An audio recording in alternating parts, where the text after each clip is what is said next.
right now, this book right here, I'm going to work with you guys because right now, this is something we really want. Talawah Journal. We need people like you around. Well, JugHead is a name where, from I was a little youth, I used to love Archie. That comic they call Archie and JugHead comic. And that's where this name come from, where everybody started calling me JugHead, JugHead. So it just take from about 10 years old.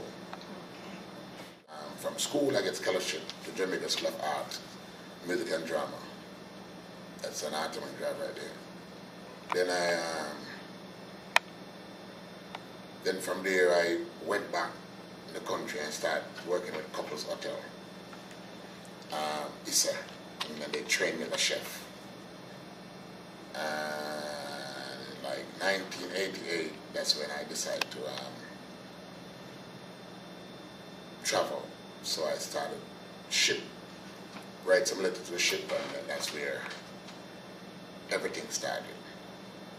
So I go on the ship and start work on the ship for about 5 years. And that's when I work on the ship, and then I left the ship, and then I live in Miami for a little bit. And start to do my own thing from my house. When you say your own thing, you mean cooking?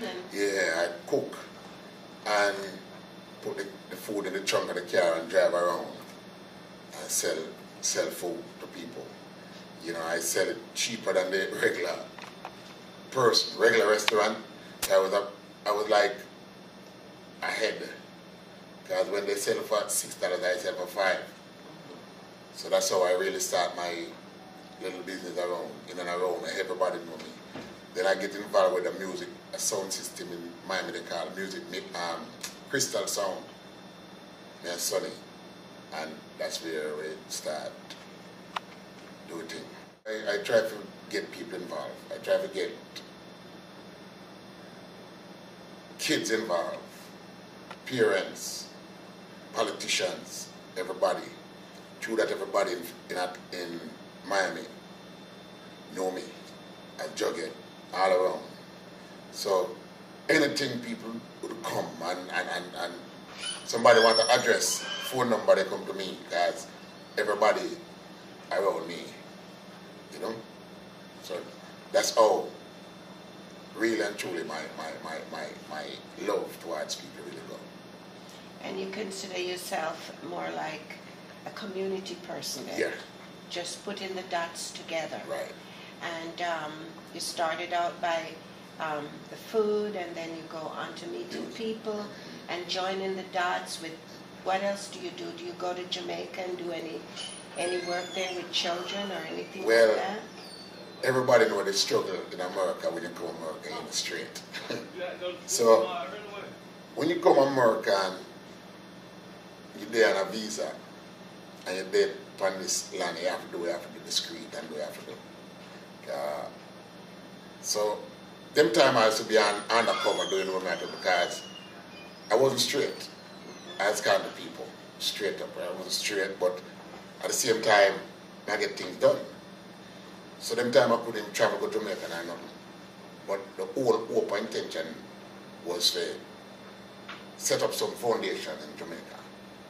But I get with the necessary people's here, as much as I was like a low person. And do what I can do. I used to send tithes and all of that to my church. In Jamaica? Yeah, I have to big up my mother every time. I St. Henry. Call her Miss Tiny. Just send things to her at the church. Church I've got a prophecy in a bamboo hat. And then I send gift to them and they give to the kids for years. That's how, even in my community in Jamaica, people still respect. Then I moved from Miami, and that's when I come to Atlanta. When I come to Atlanta, I find myself with like $50 after moving and all of that. My wife, she worked, but then there was checks that she couldn't change yet because we just come to Atlanta. And I find myself with $50. And that's where the journey started in Atlanta. Well, in Atlanta, I carry a friend of mine to a car dealer one day. And when I look, I see a lot of people there running up and down wanting some food. So one of the guys that was one of the car dealer was a Jamaican. So I said to him, how you guys get food?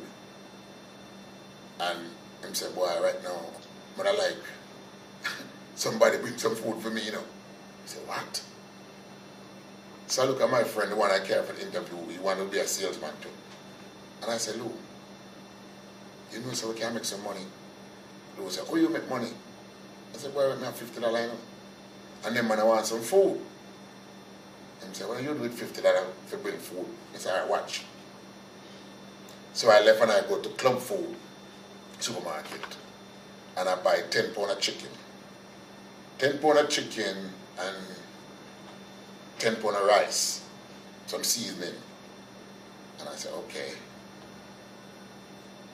So I make, that night I go home and season my chicken and do all of that old prep and thing, and then in the morning I make 10 food. 5 curry chicken, 5 stew chicken plate. And I went back to the car dealer the next day. When I went there, the 10 food, I sell the food for $5, and the 10 food go like that. The next day I carry 15, and the next day I carry 20. By the end of the week, I make like $375. I said, hell, this is a good business.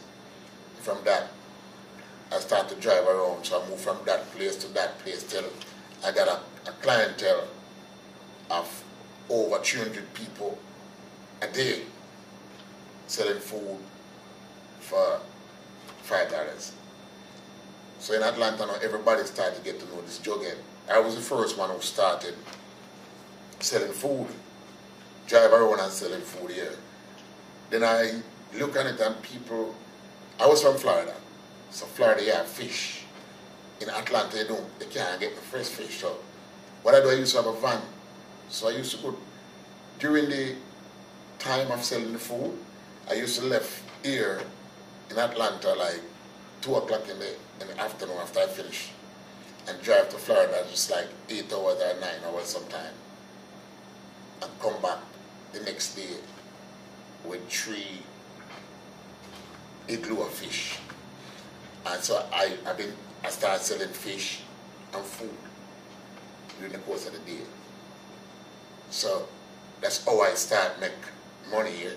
But every year I used to have a little treat and give back to the poor people, people who don't have it like that. So I feed like about 400 people.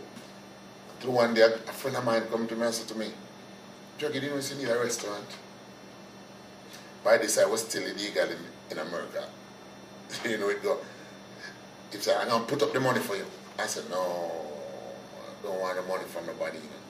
But by this time, it's not about, I never want the money. But I never want to go in on a business with nobody because I was illegal here. But anyway, I said, all right, I struggle through it and call my brother in New York and said, listen, I see this place, this lady wants to sell me this place, you know. And he said, what you want to do? I said, well, I want a restaurant, you know. The lady said, she'll sell me place $12,000. So I called my brother, and my brother sent $5,000, and I put the rest of the money because I got some money saved up. Because you know you have to save for rainy day, because then say if they hold and then deport you, I have to have some money in Jamaica. That was my goal. So I put it together and I opened this place for them called JugHead Catering and Restaurant.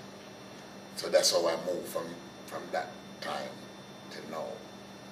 Yeah, man, cause them say, oh, you're deported. Them say you come from fire and you're not no money, you broke like dog. Them say, you're iron balloon. That them say. Yo, them say you're not reach nowhere. What me they know? Yeah.